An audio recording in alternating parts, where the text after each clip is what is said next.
Jake Morrison stood at the massive window of New Geneva Station, watching Jupiter's red storm swirl in the distance. The giant planet looked peaceful from here, but Jake knew better. Nothing about this meeting would be peaceful. Today, humanity would learn if they had a place among the stars or if they would remain alone forever. Ambassador Morrison, they're ready for you. The voice belonged to Lisa Grant, Earth's best scientist. She looked nervous, which made Jake worry more. Lisa never got nervous about anything. Jake turned away from the window and walked toward the meeting hall. His footsteps echoed in the empty corridor.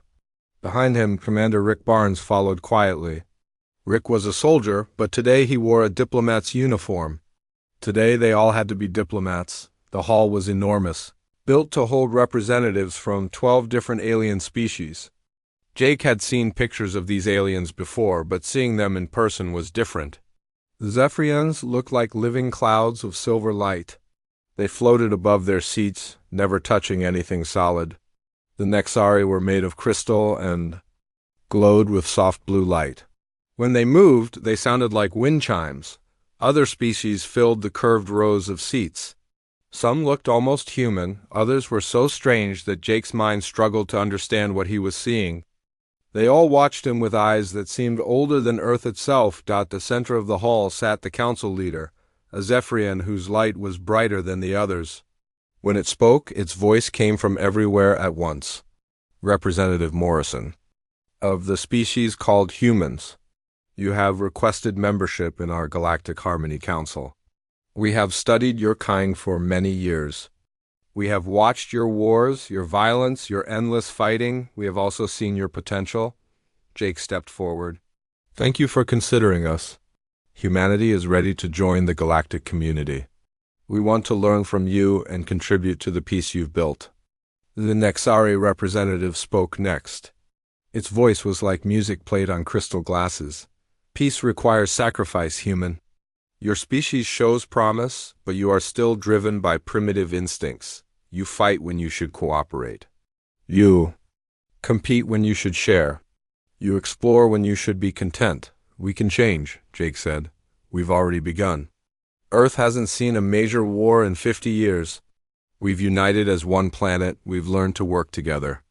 But you still maintain armies, said another voice. This one came from a creature that looked like a walking tree with too many eyes. You still build weapons. You still claim territory beyond your homeworld. These things are not compatible with harmony. Lisa stepped forward. May I ask what harmony means to your species? The Zephyrian leader's light grew dimmer. Harmony is the absence of conflict.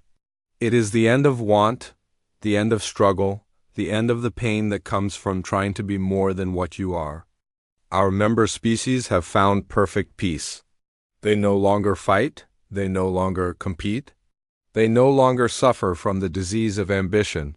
Disease? Rick spoke for the first time. The word came out harder than he probably meant. Yes, Commander. Barnes, ambition is a disease. The need to grow, to expand, to improve beyond natural limits, it causes suffering. It causes war. It causes the destruction of harmony. Our protocols cure this disease. Jake felt something cold in his stomach. What exactly are these protocols? The crystal being spoke again. First, complete military disarmament. All weapons, all military vessels, all defensive installations must be destroyed. Second, territorial withdrawal. Your species must return to your home system and remain there. Third, neural adjustment. Your aggressive instincts will be gradually reduced through treatment until they no longer cause you distress. Neural adjustment? Lisa's voice was sharp. You want to change how our brains work? It is not painful, the tree creature said. Your species will be happier. You will no longer feel the need to fight or compete. You will find joy in simple existence. Like our other member species, you will discover the beauty of stillness. Jake looked around the hall. For the first time, he really looked at the representatives of the member species. They sat perfectly still. They didn't fidget or move unnecessarily. They didn't show any emotion on their faces. They just existed. How long has it been since any of your member species made a major scientific discovery? Lisa asked suddenly. The hall went quiet. The question hung in the air like smoke. Scientific advancement is not necessary when one has achieved harmony, the Zephyrian leader finally said. How long since any of you explored a new star system? Another pause. Exploration is a symptom of discontent. Content beings do not need to seek what they do not have. How long since any of you created new art, new music, new stories? Art is the expression of inner turmoil. Peaceful beings have no need for such expressions. Jake understood now. These species weren't at peace, they were empty. The council hadn't brought them harmony, it had made them into living corpses. We can't accept those terms, he said quietly. The Zephyrian's light flared brighter. You refuse our gift of peace? We refuse to stop being human. Rick stepped up beside Jake. Humanity didn't crawl out of caves and build spaceships just to give up everything that made the journey possible. Lisa joined them. We're not perfect, we make mistakes. We fight sometimes, but we also dream, we create, we push forward even when it's hard. That's what makes us who we are. The hall filled with whispers in alien languages. The council members spoke among themselves for several minutes. Finally, the Zephyrian leader addressed them again. Then you choose chaos over order. You choose suffering over peace. You choose the darkness of ambition over the light of harmony. We choose to remain human, Jake said. So be it. The Galactic Harmony Council finds humanity unfit for membership. You will remain in your home system. A barrier will be established around your sun to ensure you cannot spread your disease to the peaceful species of the galaxy. A barrier? Rick's hand moved toward where his weapon would normally be. A quarantine, the crystal being said. You will have what you want. You will be free to fight and struggle and suffer as much as you desire, but you will do it alone. You will never leave your system again. You will never threaten the harmony of the galaxy. Jake felt the weight of what was happening. Humanity was being locked away like dangerous animals. And if we try to leave, then you will discover that there are worse things than harmony, the Zephyrian said. You have 1 year to bring all human vessels and colonies back within the barrier. After that, any human found outside your system will be destroyed. The meeting was over. Jake, Lisa, and Rick were escorted back to their ship by creatures that moved like they were sleepwalking. No one spoke until they were back aboard their vessel. They're going to prison us, Rick said finally. They're going to try, Lisa corrected. Did you see them? Really see them? They're not alive anymore? They're just existing. Whatever those protocols do, they turn people into furniture. Jake started the ship's engines. Around them, the alien vessels began to move away. Soon, New Geneva Station would be empty except for the machines that would build humanity's cage. Maybe we should have accepted, he said quietly. Maybe peace is worth the price. No, Rick said firmly. I'd rather die fighting than live as a ghost. Lisa was already working at her console, downloading everything she could about the aliens they'd just met. We're going to need to be ready. If they think a barrier will hold humanity back, they don't know us very well. Jake smiled for the first time since the meeting began. No, they don't. They're about to learn that caging humans is the best way to make them dangerous. The ship turned toward home, toward Earth, toward a future that would be anything but harmonious. 25 years had passed since the Council built their invisible wall around the sun. 25 years since humanity had been told they were too dangerous for the galaxy. 25 years of being alone. General Patricia Cole stood in the command center of Mars Defense Station, watching the construction crews work on the newest battleship. The ship was huge, bigger than anything humanity had built before the quarantine. Its hull was black metal that seemed to eat light, and weapons covered every surface. How many does that make? Asked Dr. Kevin Park as he joined her at the window. 1,200 combat vessels, Patricia said. Plus support ships, carriers, and the special projects. We've been busy, Kevin smiled. He looked older than his 50 years, but his eyes were bright with excitement. The council thought locking us up would make us weak. They didn't understand. Humans very well. No, they didn't. Patricia turned from the window. Show me what you've got. Kevin led her to his laboratory. The room was filled with strange machines and computer screens showing equations that hurt to look at. In the center sat a small device that looked like a metal egg. This is it, Kevin said, picking up the device carefully. 25 years. Of reverse engineering council technology. 25 years of human innovation. 25 years of refusing to give up. What does it do? It makes ships invisible to their sensors. Not just hard to detect, completely invisible. We found pieces of council scout ships that were left behind when they built the barrier. Their technology is advanced, but it's also old. They haven't improved it in centuries, Patricia nodded. Because they have no reason to improve. No competition, no threats, no drive to be better. Exactly. While they've been sitting still, we've been moving forward. This device will let our ships pass through their barrier without setting off any alarms. Kevin activated the device. The air around it shimmered and then it vanished completely. Patricia reached out and touched empty air. But her hand hit solid metal. Incredible, she whispered. That's not the best part. Kevin turned off the device and it reappeared. We've also cracked their communication systems. We can hear everything they say to each other. He led her to another console where Lieutenant Amy Watson was sitting with headphones on. Amy looked up when they approached. What's the news from the galaxy? Patricia asked. Amy pulled off her headphones. Same as always. The council is having problems with some of their member species. The Korthik are asking too many questions about their history. The Vorlani scientists are complaining about not being allowed to research new technologies. There's even talk among some Nexari about remembering what they were like before they joined the council. Cracks in the foundation, Kevin said.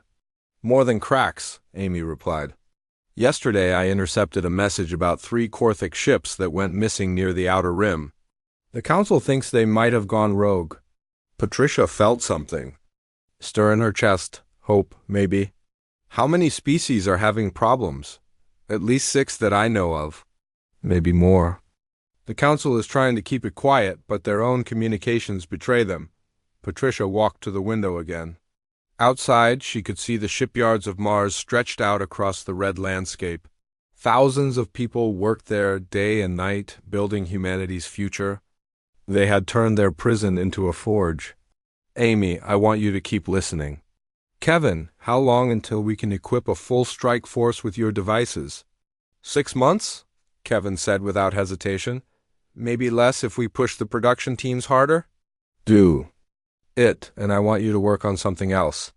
If we're going to break out of here, we need to talk to those rogue aliens. Can you build a communicator that works on their systems? Kevin's eyes lit up. I can do better than that.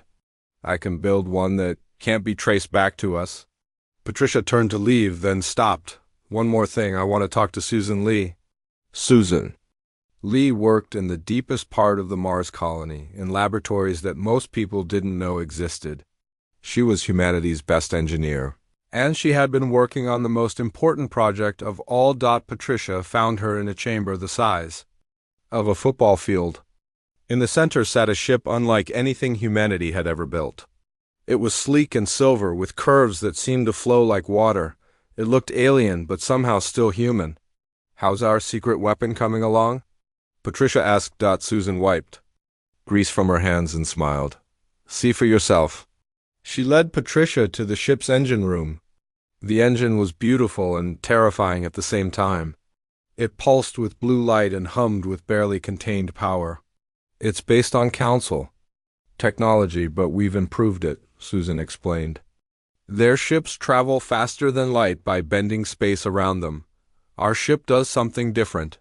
It jumps outside of normal space entirely. Outside of space? Into what we call phase space? It's a dimension where the normal rules don't apply. Distance doesn't matter there. Time moves differently. A ship in phase space can travel anywhere in the galaxy in minutes instead of days. Patricia stared at the engine. And the council has never seen anything like this? Never.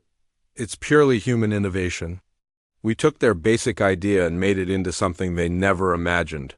When will it be ready? 2 months, maybe less. Patricia nodded. Good, because I have a mission for you. She explained her plan. Susan listened without interrupting, her expression growing more excited with each detail. It's dangerous, Patricia finished. If the council catches you, they'll destroy you without hesitation. Let them try, Susan said. I've been locked in this system for 25 years. I'm ready to see what's out there. Patricia left the shipyard and traveled to Earth for her final meeting. Admiral Chris Turner waited for her in the rebuilt Pentagon. The walls were covered with star charts and battle plans. The fleet is ready, Chris said without preamble. Every ship, every crew, every weapon. We've trained for this moment since the day they caged us. And the crews? How are they feeling about fighting aliens? Chris smiled grimly. They're not fighting aliens, General.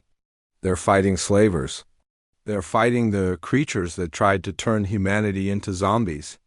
The crews understand what we're really up against. Patricia looked at the star charts.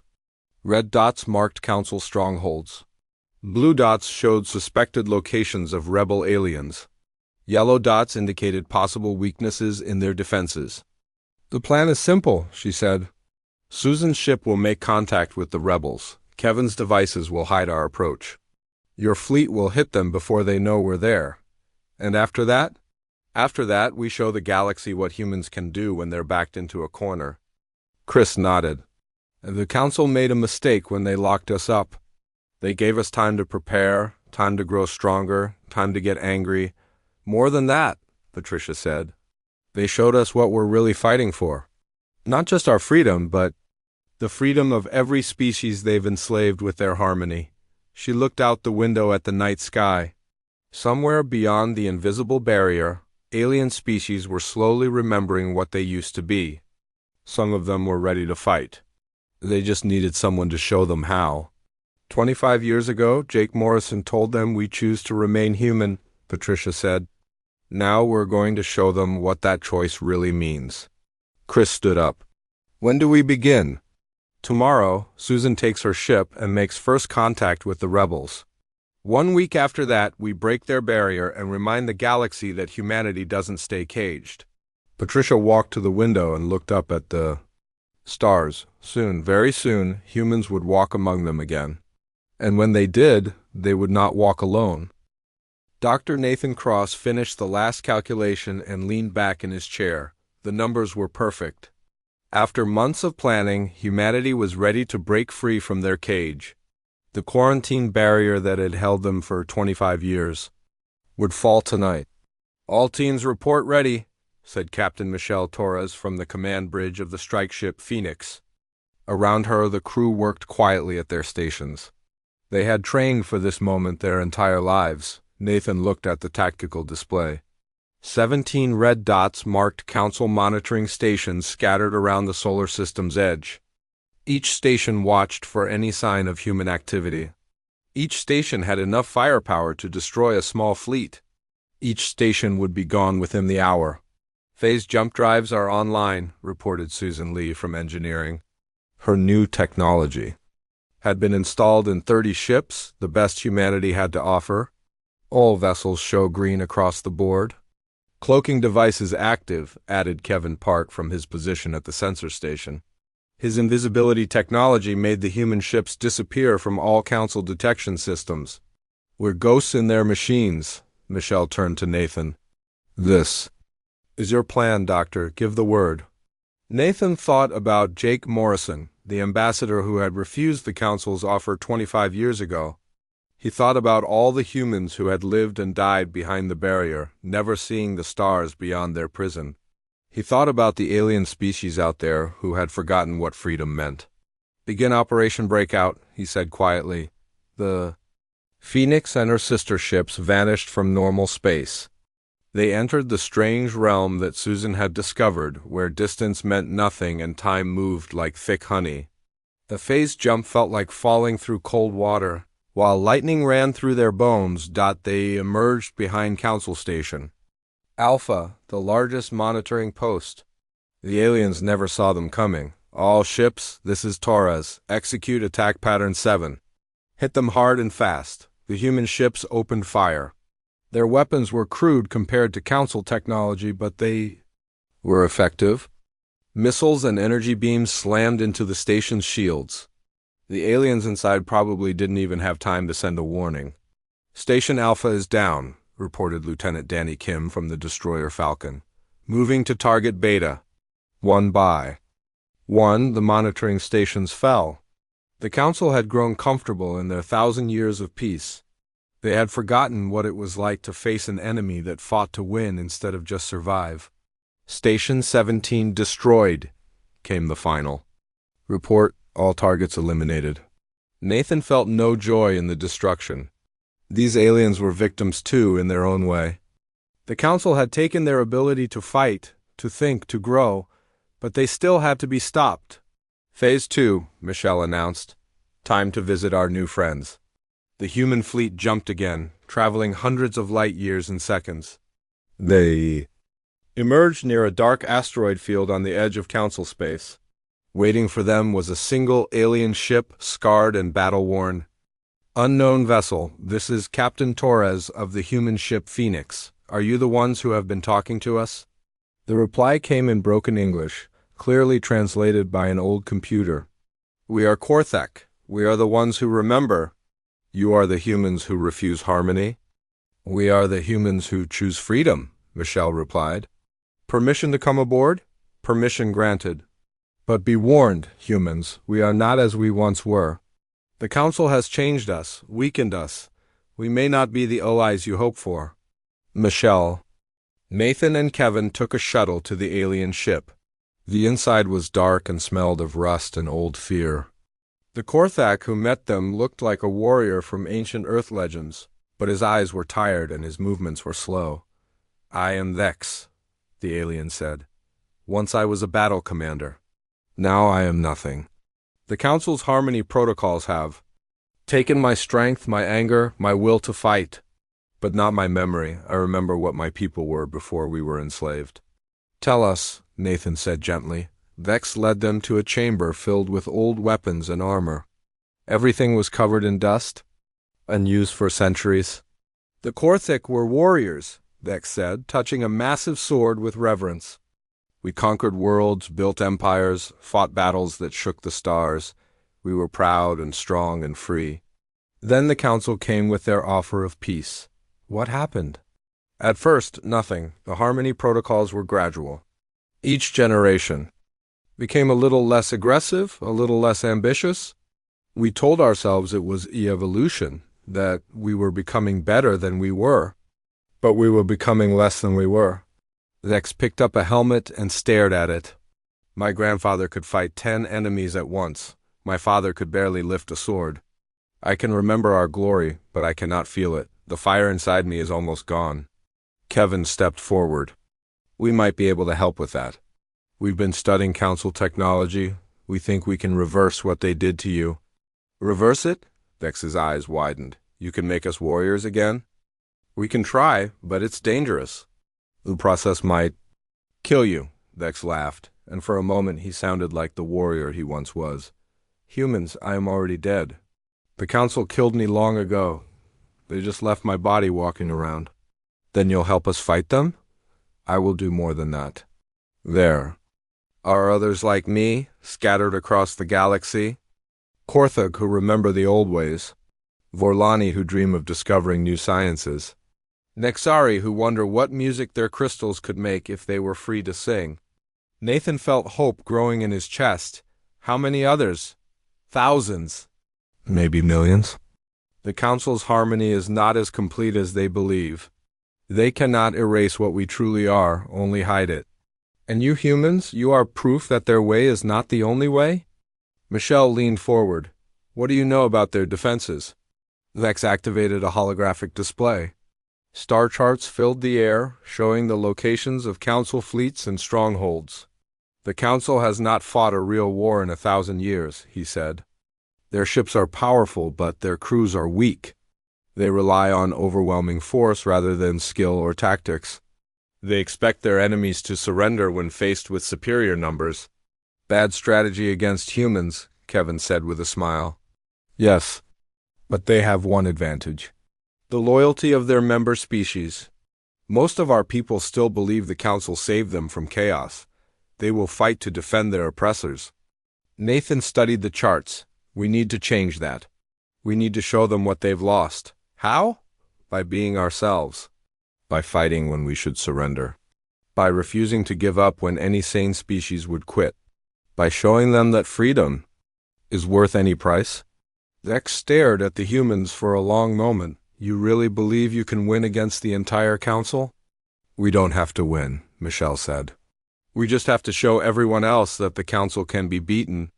Once that happens, once the galaxy sees that harmony can be broken, the Council's power will crumble. And if you're wrong? If the Council crushes you and makes an example of your species? Nathan thought about Earth, about the billions of humans who were depending on them. And then at least we'll die as humans. That's better than living as slaves. Vex was quiet for a long time. When he spoke again, his voice was stronger. I will send word to the other rebels. We will prepare for your signal. When you strike the Council, we will rise with you. What signal? When you do something impossible. When you prove that the Council is not invincible. We will know it when we see it. The humans returned to their ship. As they prepared to leave, Vex sent them a final message. Humans, the galaxy has been asleep for 1,000 years. It is time to wake up, show us how to be free again. The Phoenix. And her fleet jumped back toward Council space. Behind them, messages began to spread through the underground networks. Rebels on dozens of worlds received the same simple communication. The humans are coming. Get ready. In the command center of the Phoenix, Nathan looked at the tactical display. The Council's strongholds glowed like stars waiting to be challenged. Soon, very soon, they would learn that caging humanity had been the biggest mistake. In galactic history, next target? Michelle asked. Nathan smiled. Kepler Station. Time to announce our presence to the galaxy. The news of humanity's victory at Kepler Station spread across the galaxy like wildfire. For the first time in 1,000 years, someone had defeated the Council in open battle. The impossible had happened, and the galaxy was waking up, major. Helen Brooks sat in her command chair aboard the diplomatic vessel Harmony's End, watching the asteroid belt around the Korthek homeworld. Hidden among the rocks were dozens of rebel ships, all waiting for her signal. The Free Alliance was about to be born. Incoming transmission from the surface, reported her communications officer, Lieutenant Pete Wagner. It's Vex. The Korthek. Warrior appeared on the main screen. He looked different than when they had first met him months ago. His eyes burned with the fire that had been missing for centuries. The treatment that Dr. Jennifer Stone had developed was working. The freedom protocols were bringing the rebels back to life. Major Brooks, Vex said, his voice strong and clear. My people are ready. We have 7 battle cruisers and 20 fighters. It is not much, but it is more than we have had in 300 years. How are the others responding to the treatment? Like dragons waking from a long sleep. Some are afraid of what they are becoming. Others embrace it. All of them remember what it means to choose. Helen smiled. And the Vorlani? Dr. Stone's people have reached them. The scientists are creating weapons and ships that their ancestors could not have imagined. They say that being free to think again is like being able to breathe after drowning. The screen split to show another face. This one belonged to Senator Paul Garcia, who was leading diplomatic missions across rebel space. He looked tired but excited. Helen, we have a problem, Paul said. The Council is responding faster than we expected. They've already mobilized 3 fleets and they're heading for the rebel systems. How long do we have? Maybe a week. Maybe less. They're not trying to capture anyone this time. They're planning to destroy every rebel world as an example to the others. Helen felt her blood turn cold. How many worlds? 12 Korthek colonies, 7 Vorlani research stations, 3 Nexari crystal farms, millions of lives. Vex's image growled with rage. They would murder entire worlds to keep their slaves in line? They would, Paul confirmed. I intercepted Council communications. They call it Operation Cleansing. They plan to wipe out every rebel and then tell the galaxy that this is what happens when you reject harmony. Helen stood up from her chair. Not if we stop them first. Vex, how many ships can your people put in space? Every ship we have, every warrior who can still hold a weapon? We may die, but we will not watch our worlds burn. You won't die alone, Helen promised. Paul, contact Admiral Roger Clark. Tell him to bring the main fleet. We're going to show the Council what happens when they threaten our friends. The next few days passed in a blur of preparation. Ships arrived from across human space, carrying soldiers who had never seen combat but had trained their entire lives for this moment. Alien rebels joined them, their weapons old but their determination fresh. Dr. Jennifer Stone worked around the clock, treating every rebel who volunteered for the Freedom Protocols. Some died during the process, their minds too damaged by centuries of Council control. Others emerged as if reborn, their eyes bright with the fire their ancestors had once carried. The treatment is working better than we hoped, Jennifer reported, during one of Helen's visits to the medical bay. The Korthek are becoming warriors again. The Vorlani are inventing technologies I can barely understand. Even the Nexari are starting to sing. Sing? Their crystals make music when they're happy. Real music, not the dead harmony the Council forces on them. It's beautiful. Helen listened and heard it, a soft melody that seemed to come from the walls themselves. It was the sound of freedom, of beings who had chosen to be themselves again. Admiral. Roger Clark arrived with the main human fleet just as Council forces entered the outer system. His flagship, the Defiance, was a massive ship bristling with weapons. But it was the smaller vessels that worried Helen. They were filled with young humans who had never seen the galaxy beyond their solar system. First time out of the neighborhood. For most of them, Roger explained during their strategy meeting, they're scared, but they're ready. They know what we're fighting for. And our alien allies? They're eager. Too eager, maybe. The Korthak want to charge straight at the Council. Flee. The Vorlani want to test their new weapons. The Nexari want to prove they can fight. Helen studied the tactical display. The Council had brought overwhelming force, just as Vex had predicted. 3 massive fleets, hundreds of ships, enough firepower to crack planets. They're expecting us to surrender when we see how outnumbered we are, she said. Are we? Asked Captain Tony Davis, the youngest ship commander in the fleet. Outnumbered? Yes. Outgunned? Definitely. But they're making the same mistake they always make. They think superior force means automatic victory. What do you mean? Helen pointed to the display. Look at their formation. Perfect harmony, every ship in its assigned place. No creativity, no adaptation, no room for individual initiative. They're fighting like a machine. And we're fighting like humans, Roger said with understanding. Like humans and our friends. The Council has forgotten that real strength comes from choosing to fight, not being forced to fight. The battle began at dawn local time. The Council fleet advanced in perfect formation, their ships gleaming in the light of the system's star. They broadcast surrender demands in a dozen languages, promising mercy for those who submitted to harmony. The Free Alliance response was a single word, transmitted on all frequencies. No. The Council ships opened fire first, their energy weapons, lighting up space like deadly fireworks. The Free Alliance scattered, using every trick they had learned from years of study and preparation. Human ships darted between the massive Council vessels, their phase-jump drives allowing them to appear and disappear like ghosts.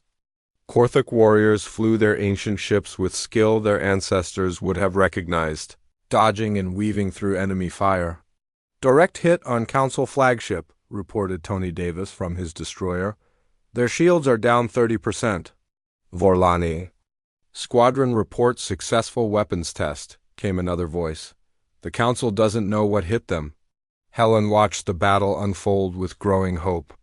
The Council ships were powerful, but they were predictable. They followed their programming, did what they were expected to do. The Free Alliance was chaos, creativity, and determination rolled into one. Helen? Roger's voice crackled over the... Come, we've got a problem. She turned to see 3 council ships breaking formation, heading straight for the Korthek homeworld. They're going to glass the planet, Dex said, his voice filled with rage. They cannot win the battle, so they will murder civilians. Not if we stop them, Helen said. All ships intercept course for the planet killers. We'll never reach them in time, Tony said. Then we make them come to us. Helen turned to her weapons officer. Target their flagship. Full power, everything. We have, ma'am, at this range we'll be sitting ducks. That's the point. We make ourselves irresistible targets. Force them to come after us instead of the planet. The Harmony's End opened fire, its weapons blazing against the Council flagship's shields. The massive ship turned toward them, abandoning. Its attack run on the planet. It's working, Roger reported. They're taking the bait. The Council ships converged on the Free Alliance fleet, their formation crumbling as they tried to destroy the rebels who dared to defy them. But in breaking formation, they lost their advantage. Now, Helen whispered, the Free Alliance ships struck like a pack of wolves, hitting the Council forces from every direction. Ships that had been slaves for centuries fought with the fury of the free. When the battle ended, the Council fleet was scattered and broken. Not destroyed, but defeated. For the second time in galactic history, the Council had been beaten. Casualty report, Helen asked quietly. 17 ships lost, 800 dead, came the reply. But the rebels are free. The colonies are safe. And the galaxy is watching. Helen looked at the stars and smiled. The Council's perfect harmony was cracking, and the music of freedom was beginning to play. President Carroll Baker stood on the bridge of the flagship Freedom, watching the massive fleet prepare for humanity's greatest battle. Ships from dozens of species filled the space around her, all united under the banner of the Free Alliance. What had started as humanity's rebellion had become the galaxy's fight for freedom. Final count, Admiral Clark? She asked. Admiral Roger Clark checked his displays. 2,000 combat vessels from 43 different species. Every rebel group in the galaxy has sent ships. Even some council member species have joined us. And our target? Harmony Prime, the Council's capital world. Home to the Unity engine that keeps every species in the galaxy under their control. Carroll nodded grimly. The Unity engine was the Council's final weapon, a massive device that could force harmony on every thinking being in the galaxy. Intelligence reports said they were preparing to activate it to strip away free will from every creature that breathed. Dr. Martinez, are you ready? She asked. Dr. Ryan Martinez looked up from his computer terminal. He was young for such an important job, but he had volunteered for the most dangerous mission in human history. The virus is loaded and ready. If I can get close enough to the Unity engine, I can reprogram it. Instead of forcing harmony, it will broadcast a message of choice to every mind in the galaxy. And the cost? Ryan's face was calm. The energy feedback will destroy the engine and everything within a mile of it. Including me. There has to be another way. There isn't. The Council built the engine to be tamper-proof. The only way to change. Its programming is from the inside during activation. Someone has to be there when it turns on. Carol felt the weight of command on her shoulders. She was asking this young man to die for the freedom of species he had never met. Dr. Martinez, I cannot order you to do this. You don't have to order me, Madam President. I volunteer. My parents lived their whole lives behind the quarantine. Barrier, dreaming of the stars. This is my chance to open those stars to everyone. The fleet began its final approach to Harmony Prime. The planet was beautiful, covered in crystal cities that glowed with soft light. It looked peaceful, perfect, like something from a dream. It was also the most heavily defended world in the galaxy. Council fleet approaching, reported Captain Lisa Foster from her position at the sensor station. 300 ships, including their best commanders and their most advanced technology. They're not trying to stop us from reaching the planet. Oh, BSERVD, Colonel Nancy White, studying the tactical display. They're trying to delay us until the Unity engine comes online. How long? Carol asked. 6 hours, maybe 7? The engine needs time to build up power for a galaxy-wide broadcast. Carol opened communications to the entire fleet. All ships, this is President Baker. Today we face the Council's final attempt to enslave the galaxy. They have a weapon that can steal the thoughts and dreams of every living being. We cannot let them use it. She paused, looking out at the ships that surrounded her. Human vessels flew alongside Korthic warships. Vorlani science ships carried weapons they had invented in the past few months. Even some Nexari crystal ships had joined them, their surfaces singing with war songs their species had not heard for centuries. We are not fighting for conquest or revenge. We are fighting for the right to choose our own path. We are fighting for the right to be ourselves, whatever that means to each of our species. We are fighting for freedom. The battle began as the fleets met in the space between planets. The Council ships fought with desperate fury, knowing that defeat meant the end of their 1,000-year empire. But the Free Alliance fought with something stronger than desperation. They fought with hope. Captain Tony Davis led his squadron of destroyers through a gap in the Council lines, his ships dancing around enemy fire like birds in a storm. Path to the planet is open, but not for long. All assault teams, begin your runs. Carol ordered. Dozens of small ships broke away from the main fleet, racing toward the planet's surface. Their mission was to land troops and fight their way to the Unity engine. Most of them would not survive, but a few might get through. Colonel Nancy White led the ground assault, her transport ship dodging through the planet's defensive fire. Beside her sat Dex, the Korthic warrior who had become humanity's first alien ally. It has been an honor fighting beside humans, Dex said as their ship shook from enemy fire. The honor has been ours, Nancy replied.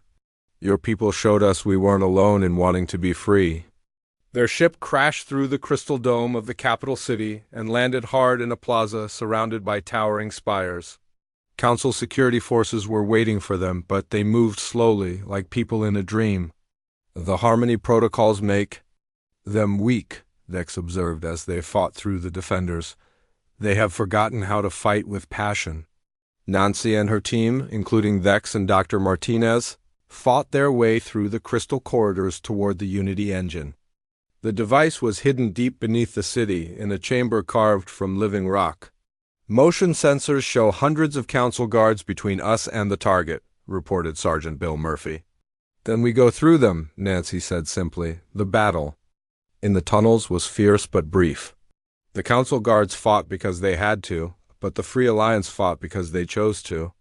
The difference was everything. They reached the Unity engine chamber just as the device began to power up. The engine was enormous, a sphere of crystalline metal that hummed with terrible energy. Around it stood the Council leaders, the same aliens who had rejected humanity 50 years ago. You are too late, said the Zephyrian leader, its light flickering with desperate hope. The engine will activate in minutes. Every mind in the galaxy will be brought into harmony. War will end, suffering will end, chaos will end. So will choice, Nancy said, raising her weapon. Choice is the disease that caused all the galaxy's pain. We are the cure. You're the disease, Ryan said, stepping forward with his computer. Choice is what makes life worth living. The Council leaders tried to stop him, but Dex and Nancy's team held them back. Ryan ran to the Unity engine as it reached full power, the air around it crackling with energy that could reshape minds across the galaxy. Ryan, get out of there, Nancy shouted. Can't do that, Colonel. Someone has to be here to guide the virus into the system. Ryan connected his computer to the engine's control interface. Tell my parents I finally got to see the stars. The Unity engine activated with a sound like the birth of suns. Energy poured out of it, racing across space at the speed of thought. But instead of forcing harmony on the galaxy, it carried Ryan's virus, his final gift to freedom. Across the galaxy, beings who had lived in enforced peace for centuries suddenly remembered what it meant to choose. Korthic warriors felt anger and pride flowing back into their hearts. Vorlani scientists saw possibilities they had been blind to for generations. Nexari crystals began to sing with joy instead of artificial calm. On Earth, old Jake Morrison felt the change wash over him. Somewhere in space, the descendants of the humans who had refused the Council's offer had kept their promise. They had chosen power over harmony, and in doing so, they had given the galaxy back its soul. The Unity engine overloaded and exploded, taking Dr. Ryan Martinez with it. But his sacrifice had freed every thinking being in the galaxy from the Council's control. Captain Lisa Foster stood on the bridge of her ship, looking out at a galaxy that was suddenly full of voices, arguments, dreams, and possibilities. It was chaotic and dangerous and beautiful. What happens now? Asked her first officer. Lisa smiled. Now everyone gets to choose for themselves, just like humans always have. The galaxy was free, and freedom, Lisa knew, was worth any price.